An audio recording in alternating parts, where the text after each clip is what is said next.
কোকেনে হাত পাতবো না। সোনার বাবাজি, এই এলাকাটায় মনে হয় আমি একটু নতুন এসেছি নাকি? হক কথা বলা যাবে তো? যেরাম ঘাড় নাড়তে যে সব জিবরাইলির খালাতো ভাই। এ বাবু, ডাক্তার পছন্দ করে দাওয়াত করেছেন তো? এই দেখ, ডাক্তার বলেছি এদের চোখ নীল হয়ে গেছে, বুঝতে পারে। আরে দুনিয়ার ডাক্তার আলাদা, আমরা হলুম শরিয়াতের ডাক্তার।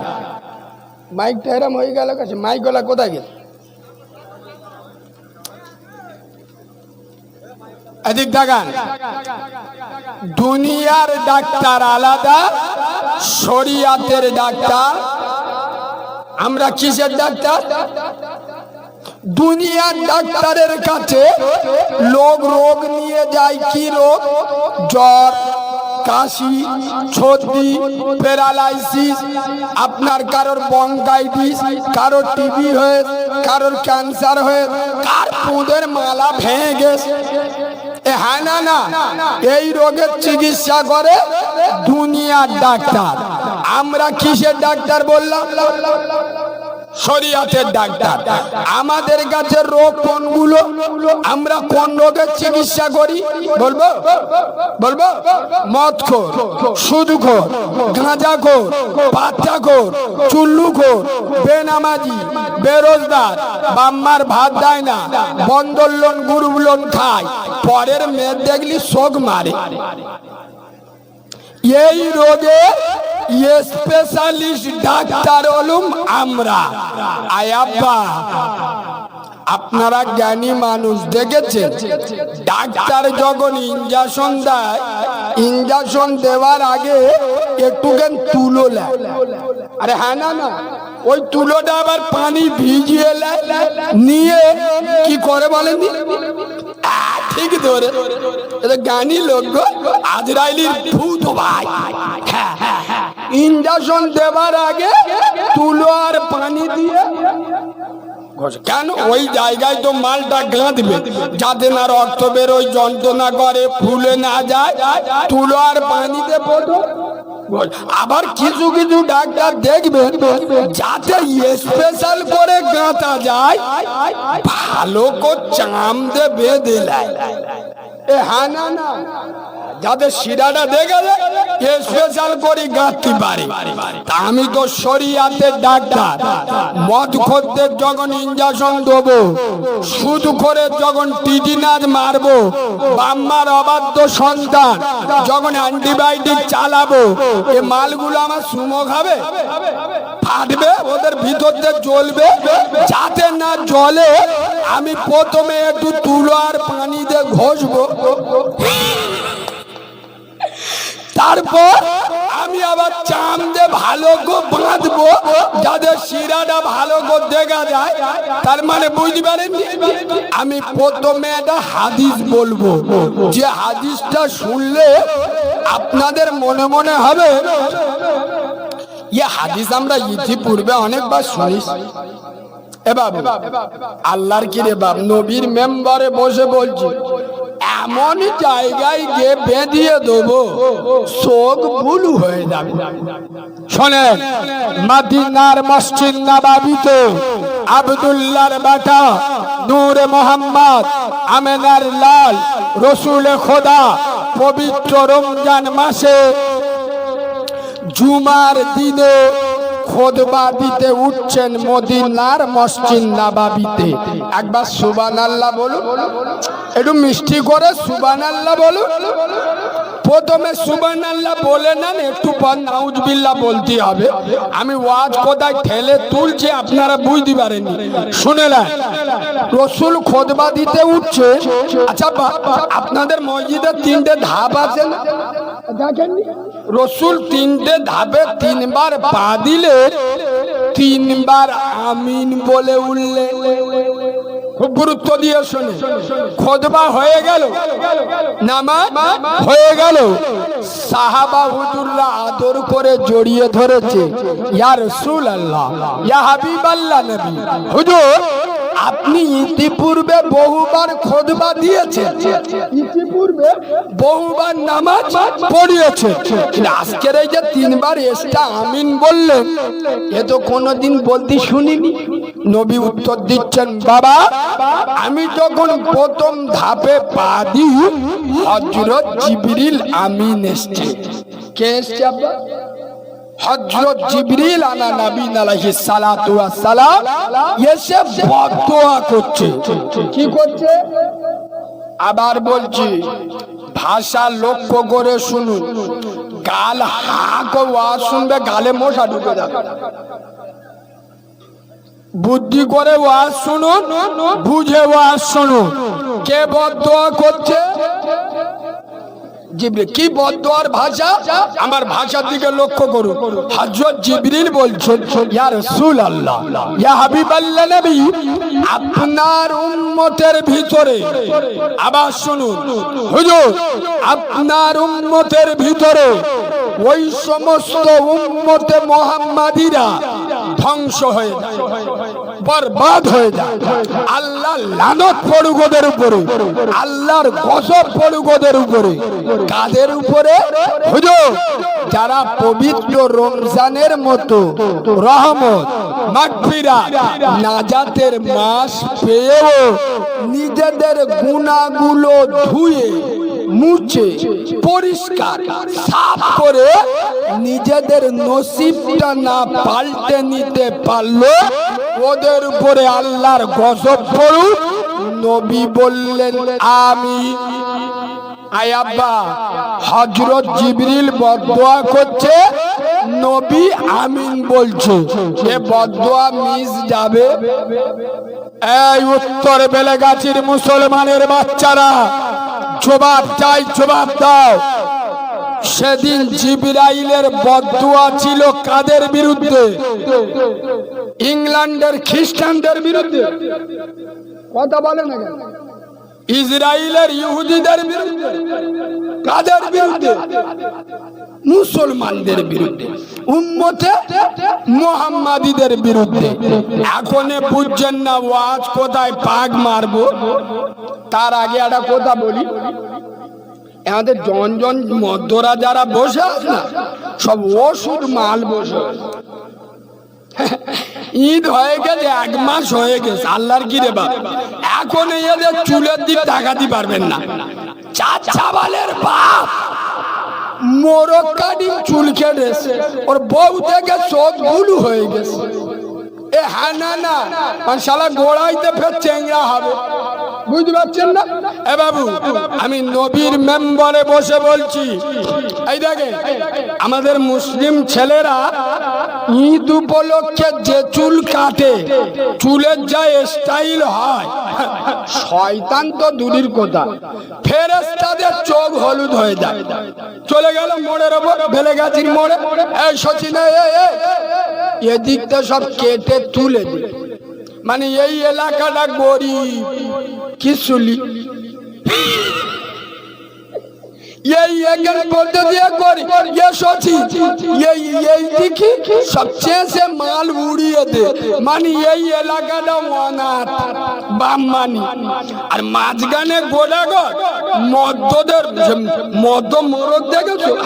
মোরগের মতো গোড়াগড় চুল লেগে ঈদের দিন মোটর সাইকেল নিয়ে ফটফট করে যেখানে চারা চারা মেয়ে দেখতে পাচ্ছে, মোটর সাইকেলটা দান করিয়ে চুলটা নিয়ে একবার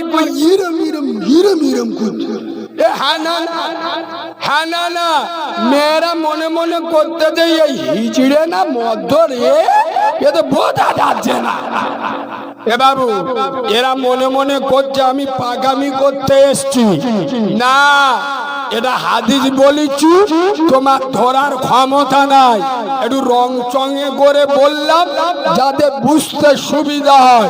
খোদার কসম, বুখারীর হাদিসের মধ্যে এসছে, পবিত্র বুখারী শরীফের হাদিস, রাসূলুল্লাহ বলে যাচ্ছে, আমার উম্মতের ভিতরে কিছু যুবক, কিছু জওয়ান, কিছু মানুষ বেরোবে, এদের মাথায় কিছু অংশে চুল রাখবে, কিছু অংশে উড়িয়ে দেবে, রাখবে না।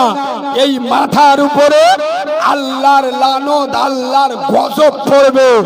বেলেগাছির মুসলমানের বাচ্চারা বলো, পশ্চিম বাংলার মাটিতে 100-র মধ্যে 95টা মুসলমানের ছানারা ঈদ উপলক্ষে লিখতে পারে না বাপের নাম, চুল কেটেছে। কষ্ট বুঝতে পারুন। এবার ঠিক বললুম না ভুল বললুম? খোদার কসম, রাসূলুল্লাহ উম্মতের বিরুদ্ধে মদিনার মসজিদ নববীতে জিবরাইলের বদদোয়ার সাথে সমর্থন জানাচ্ছেন। চলো আমি বেলেগাছির মুসলমানদের নিয়ে একটু তায়েফ থেকে ঘুরে আসি। যেদিন আল্লাহর নবী দ্বীনের দাওয়াত, কলেমার দাওয়াত, ইসলামের দাওয়াত, শরিয়াতের দাওয়াত, নবুয়তের দাওয়াত, তাওহীদের দাওয়াত নিয়ে রাসূলুল্লাহ তায়েফে গেলেন। খোদার কসম, তায়েফের কাফের যুবক বেঈমানেরা রাসূলুল্লাহ নবুয়তের বডিতে পাথর নিক্ষেপ করলো। আল্লাহর নবী নবুয়তের বডি রক্তের লালে লাল হয়ে গেল, রাসূলুল্লাহর জুব্বা রক্তে ভিজে গেল। যে দৃশ্য দেখে আল্লাহর আরশ মুআল্লা কেঁপে উঠল। জিবরিল বলছে, আল্লাহ তোমার বন্ধু মার খাচ্ছে, আমেনার লালের রক্ত ঝরছে, আর তুমি সহ্য করছো? আল্লাহ বলছে, জিবরিল তুমি আমার বন্ধুকে চেনো না। সুবহানাল্লাহ বলবে। জিবরিল বলছে, আল্লাহ লা ইলাহা ইল্লাল্লাহ কলেমা কমপ্লিট হয়েছে, মুহাম্মাদুর রাসূলুল্লাহ আয়াব্বা এবার কমপ্লিট হয়েছে।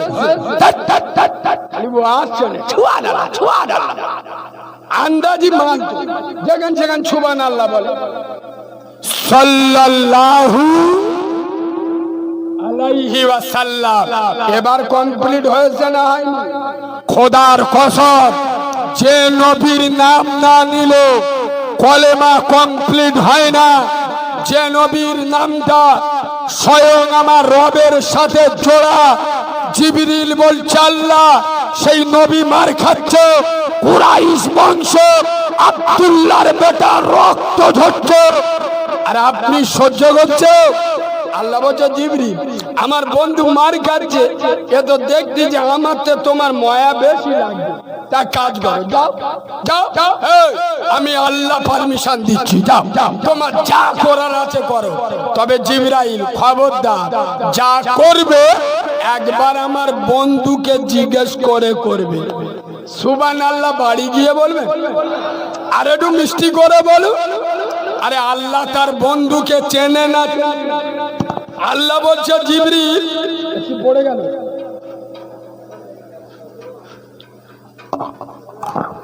আল্লাহ বলছে, জিবরিল তোমার যা করার করো, তবে একবার আমার বন্ধুর পারমিশন নিয়ে করবে।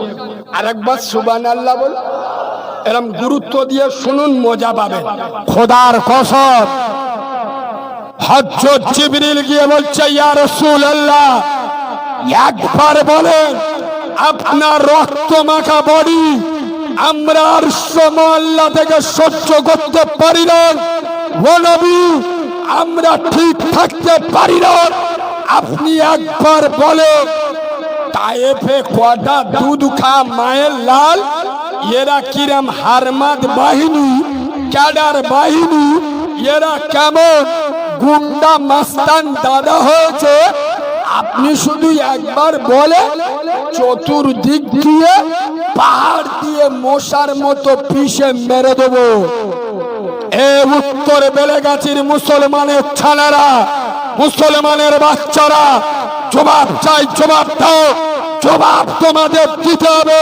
তোমরা যারা মুসলমানের বাচ্চা বলে দাবি করো, তায়েফের কাফেরেরা যারা আমার নবী নবুয়তের রক্ত ঝরিয়েছিল, রাসূলের নবুয়তের রক্ত তায়েফের মরুভূমির বালুকে লালে লাল করে দিয়েছিল, সেদিন রাসূলুল্লাহ তায়েফের কাফেরদের বিরুদ্ধে বদদোয়া করেছিল না করেনি?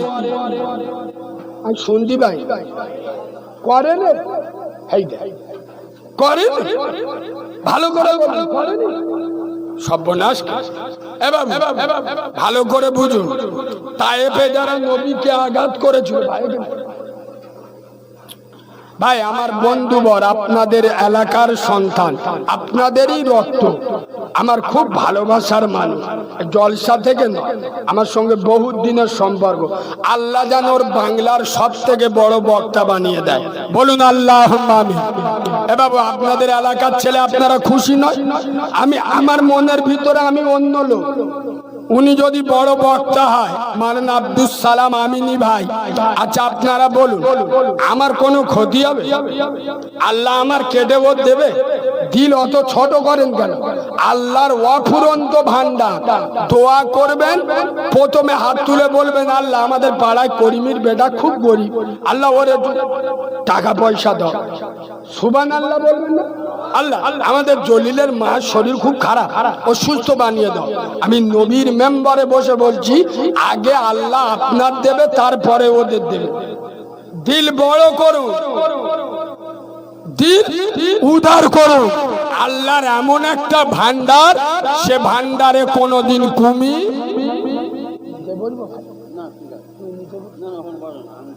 বাবাজি কথা গুরুত্ব দিয়ে শোনেন, রাসূলুল্লাহর যারা রক্ত ঝরিয়েছিল, ওরা কাফের মুশরিক ছিল না? ছিল।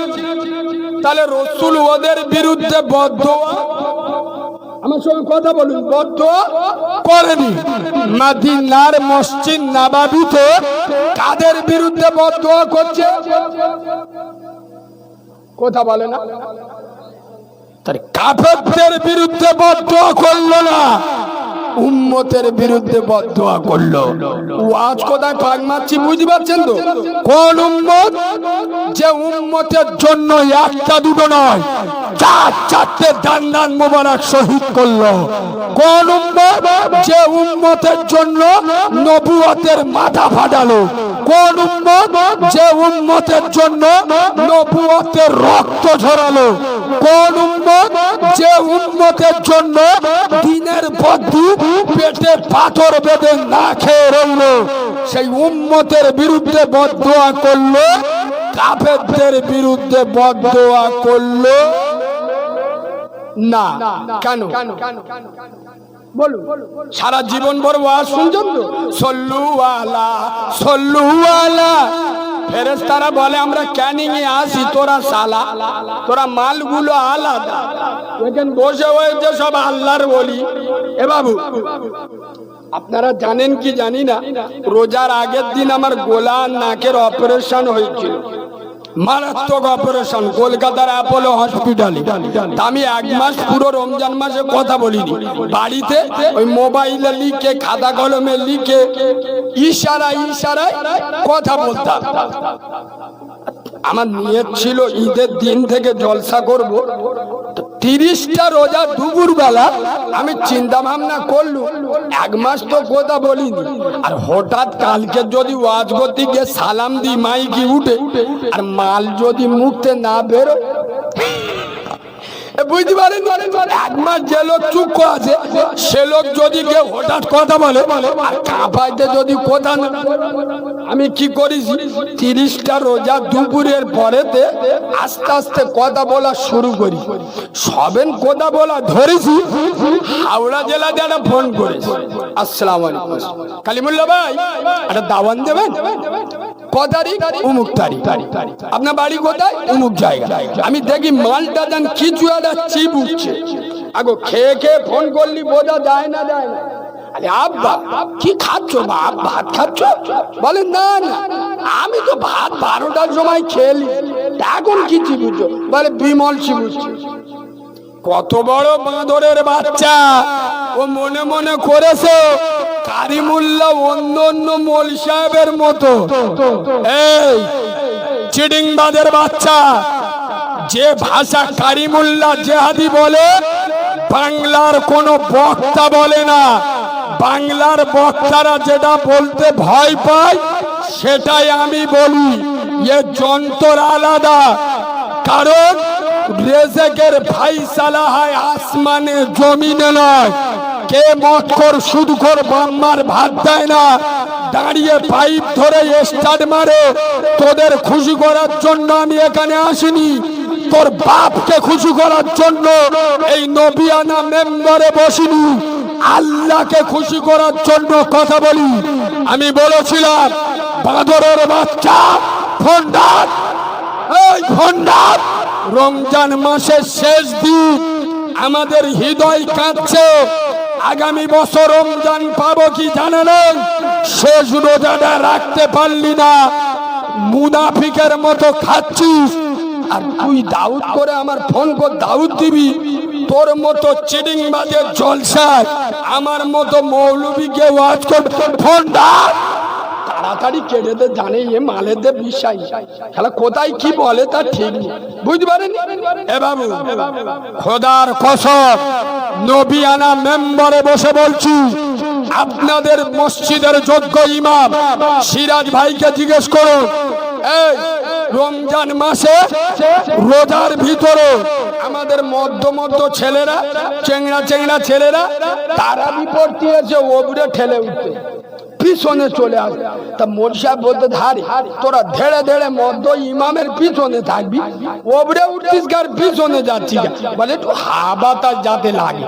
সব মিশে কথা। কি জানি জানো, এ মাল সবার কাছে আসে না, নি নেট চালু আছে। ওদি কলকাতা চেন্নাইয়ের IPL ম্যাচ চলতেছে, এ চিটিংবাদের বাচ্চা স্কোরটা চালু করে গেল। ইমাম সাহেব দূরে গাতে ব্রেক মারবে, স্কোরটা দেখে দেবে,